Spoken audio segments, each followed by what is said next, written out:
Hey everyone. So in this presentation, we're going to talk about the details of cell respiration.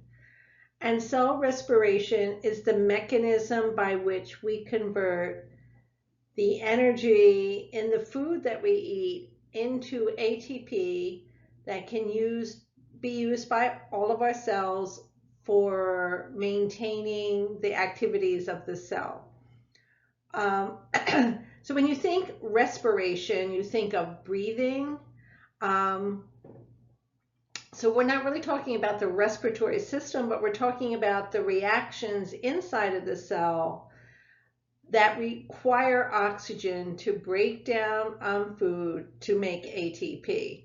So it's at the cellular level. So the real reason you are breathing right now and getting oxygen into your lungs and then into your blood and then delivered to every cell in your body is that your cells need that oxygen to carry out cell respiration. And if they're unable to do that, then you can't make any ATP, or you can make only a little bit of ATP, and so your cells are not able to stay alive. And if your cell's not alive, you're not alive. So that the reason you actually need oxygen, and we all kind of understand that we need oxygen to survive, is because these reactions of cell respiration require oxygen, and that's the primary way we get energy produced for our cells.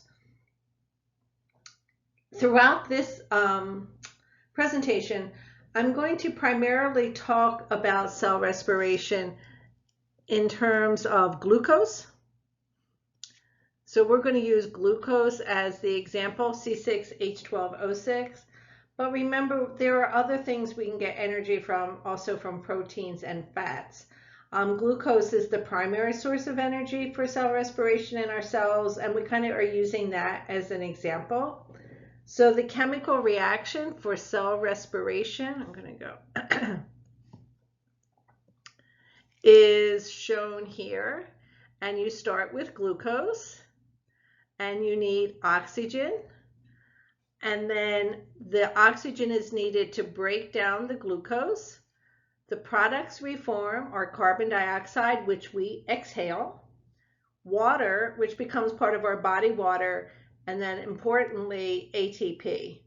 So without this process, this is the primary way we make energy for our cells. So the energy comes from the bonds that are holding the glucose molecule together. So this is catabolic.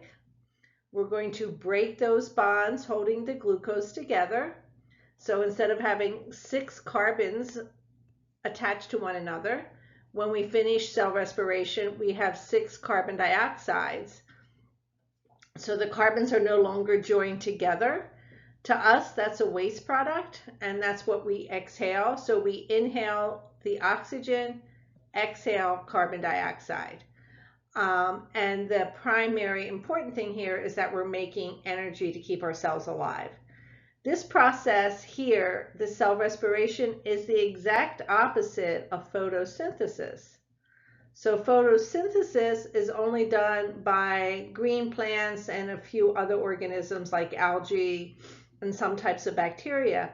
So they take the CO2 that we exhale, they add the water, and using energy from the sun, they are able to make glucose from the carbon dioxide and water and make oxygen. So photosynthesis and cell respiration are opposite reactions. Photosynthesis is where glucose and oxygen are made as products. Cell respiration, the glucose and oxygen are the substrates. Carbon dioxide and water and ATP are the products. So photosynthesis is anabolic. It requires energy, and the energy comes from sunlight.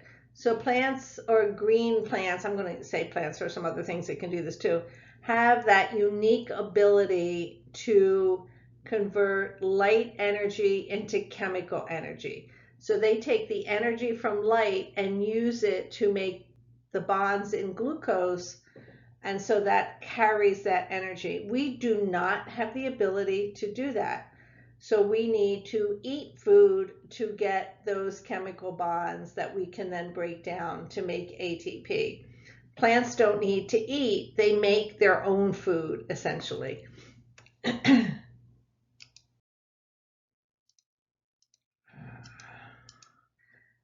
So cell respiration is the process where we break down nutrients and make ATP.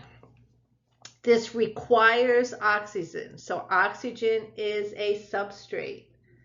It produces carbon dioxide. So carbon dioxide is a product. Anything that requires oxygen as a substrate is called aerobic. So aerobic just means it needs air. Technically, it's not just air, it's just the oxygen in the air. The air that we breathe is about 20% oxygen. It's not pure oxygen. So usually the cell respiration, we're breaking down glucose to carbon dioxide and water. The energy is released from breaking the bonds in those glucose, and through a series of many tiny little steps is used to make ATP. And so this, I'm not sure what kind of cat that is, if that is a puma or whatever, but it's eating food, and it's going to break down that food, and it's going to use oxygen from the air, and inside of the cells, that's going to be used to make ATP. And we'll see an important part of cell respiration is the mitochondria. This is the mitochondria, which is the organelle inside of eukaryotic cells, which produces most of the ATP. So those are the process we're going to talk about. Before I get into the actual process, I just want to introduce two molecules that I'll be referring to, and that is NAD and FAD. And NAD stands for nicotinamide adenine dinucleotide, and that's why we call it NAD. It's a coenzyme. Remember we talked about coenzymes are small molecules that are sometimes needed for an enzyme to work properly. So NAD is a coenzyme. FAD is also a coenzyme. And both of these molecules are electron acceptors. So when we break a bond, like in glucose, there's high energy electrons that are released. And what we want to do is capture that energy to make ATP. And if we don't capture it, that energy, those electrons revert back to normal energy levels. And in doing that, they give off that energy as maybe heat and light. So like when you burn paper, you're breaking down glucose to carbon dioxide and water. It's the same reaction as cell respiration is. It requires oxygen. That's why you can put out a fire by depriving it of oxygen, because if there's no oxygen, that reaction can't carry on. And there you're not capturing that energy to make ATP, but the energy is being released as heat and light from the fire. So what we do is try to capture those high energy electrons, and these two molecules, and I'll be referring to them as we go through, are used as intermediates to capture those high energy electrons. They're both made from B vitamins. There are a bunch of different B vitamins. You may have heard of some of them. The one that is used to make NAD is niacin. And the one that's used to make FAD is riboflavin. And if you take any kind of a multivitamin supplement, if you look at the label, they will contain niacin and riboflavin. They're also used in enriched breads and found in a lot of different foods. It's very rare to have a deficiency of either of those vitamins, but that's one of their important functions. So those vitamins don't give you energy, but we need them to get energy from our food.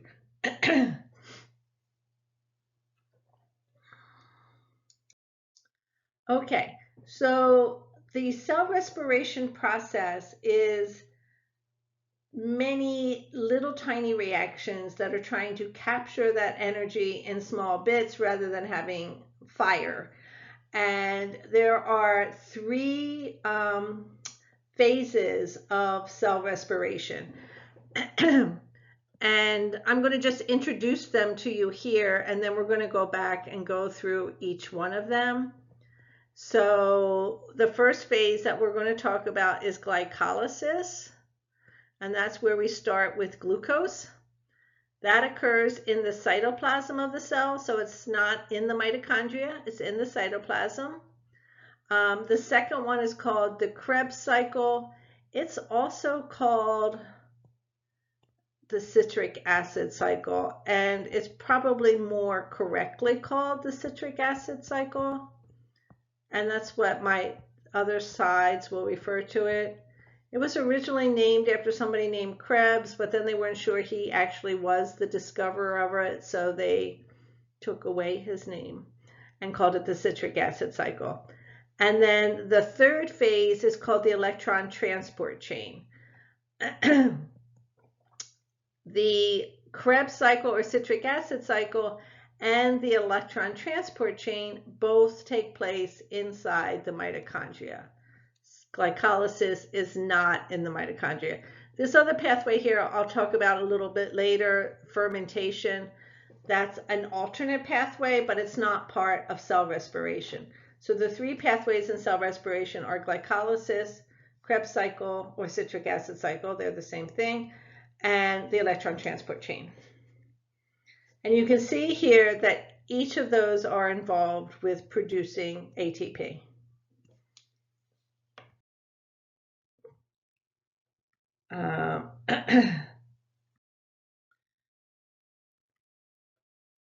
This is just an overview of each one, kind of listing it in words, but I'm going to go to pictures to talk about it. So again, here's our three phases. Glycolysis, which is this is a cell. And so inside the cell, glycolysis just occurs in the cytoplasm. And then the citric acid cycle and the electron transport chain occur inside of the mitochondria. And so we're going to go through a little bit more detail on each of those three and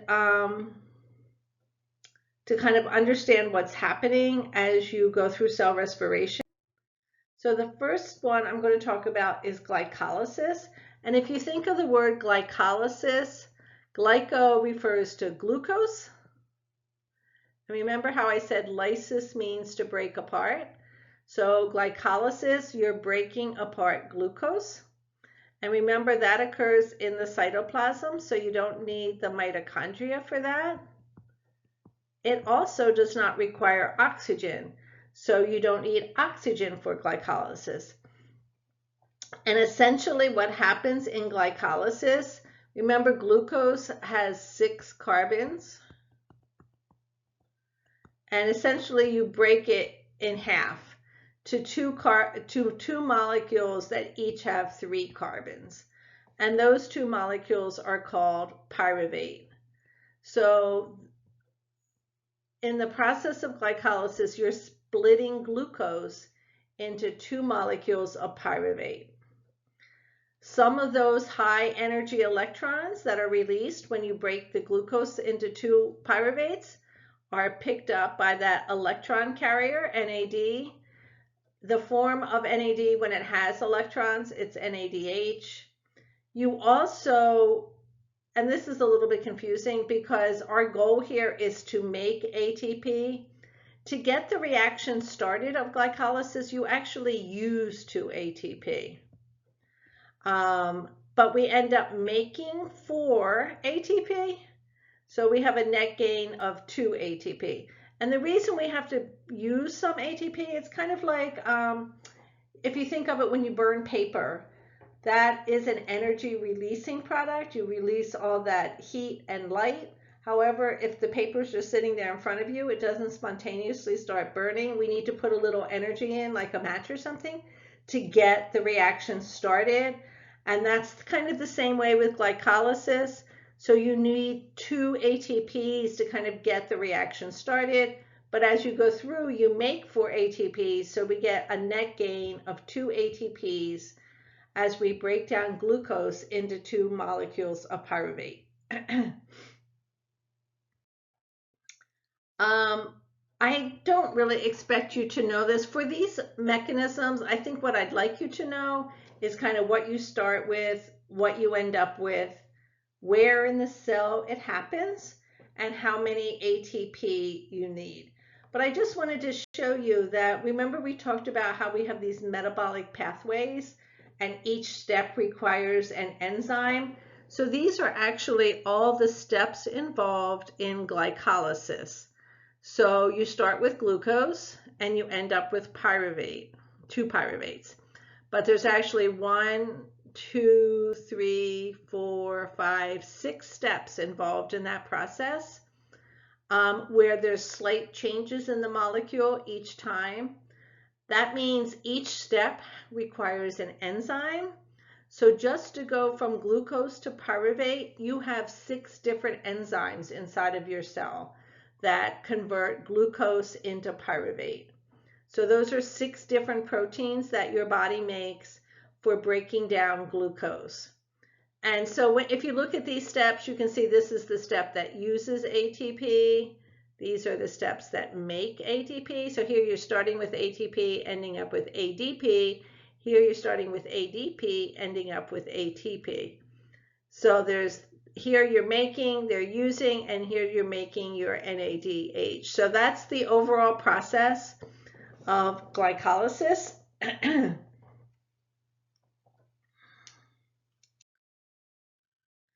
At the end of glycolysis, you're left with the molecule pyruvate. And pyruvate is kind of a pivotal molecule. So you've gone from glucose to 2 pyruvates. And if oxygen is available to your cell, so if you're a breathing organism or somehow have oxygen, that pyruvate goes into the mitochondria for the last 2 phases of cell respiration, the citric acid cycle and the electron transport chain. However, if oxygen is not available in some organisms, there's an alternate process called fermentation. And fermentation is anaerobic. That means does not require oxygen. Remember I said aerobic means requires oxygen. Anaerobic does not require oxygen. So that occurs as an alternate pathway. I'm going to talk about that, but we're going to wait and talk about it after we finish cell respiration. We'll come back and talk about fermentation.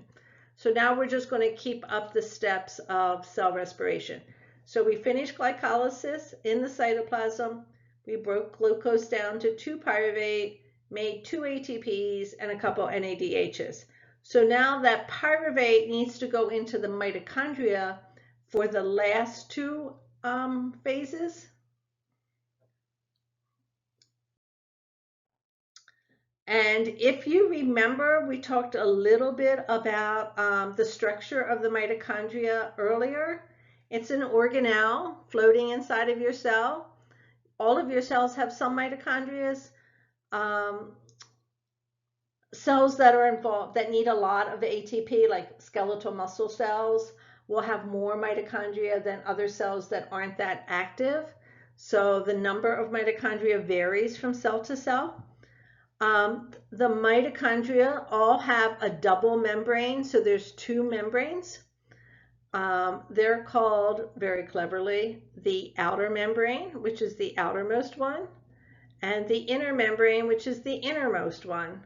The inner membrane has a lot of folds in it. As you can see here, these kind of finger-like projections. And that's a mechanism that your body uses a lot to increase surface area. So if you have a membrane that is just not folded, so say it's that long, and if you have a membrane that's folded and you were to stretch that out, it would be much longer than this piece. So it's a way of like squeezing more surface into a smaller space by folding. We do that a lot, like the villi in our small intestine where we absorb food has all these folds in it to give us more area for actually absorbing food. So your inner mitochondrial membrane has all these folds in them, which increases surface area.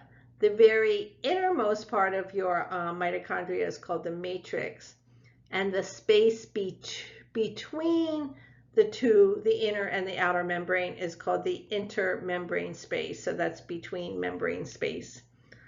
I think I'm going to end this PowerPoint here, and I'm going to start a cell respiration part 2 because it's getting pretty long.